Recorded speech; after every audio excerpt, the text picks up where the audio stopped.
আবার কেউ কেউ বলে নির্বাচন কমিশন না বদলালে নির্বাচন হবে না।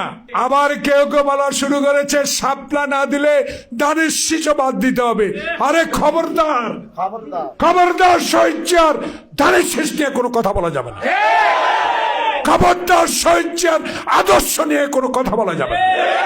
খবরদার, স্বাধীনতার ঘোষক, সেক্টর কমান্ডার, বাংলাদেশে গণতন্ত্র পুনরুদ্ধারের জন্য যে সংগ্রাম শহীদ জিয়া করেছে তাকে নিয়ে কোনো কথা বলা যাবে না।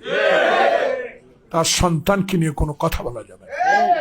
যে সন্তানটি 16 বছর দেশের বাইরে থেকে গণতন্ত্র উদ্ধারের জন্য এই নেতারা জীবন বিসর্জন দিয়ে, এই কর্মীরা জীবন বিসর্জন দিয়ে, রক্ত চক্ষু উপেক্ষা করে, হাঁটু পানিতে বাস করে, কবরস্থানে জীবন করে, রিক্সা চালিয়ে যারা এই দলকে তারেক রহমানের নির্দেশে টিকিয়ে রেখেছে, সেই দলের নেতাকে নিয়ে আপনি কটূক্তি করবেন, এটা আমি বরদাস্ত করব।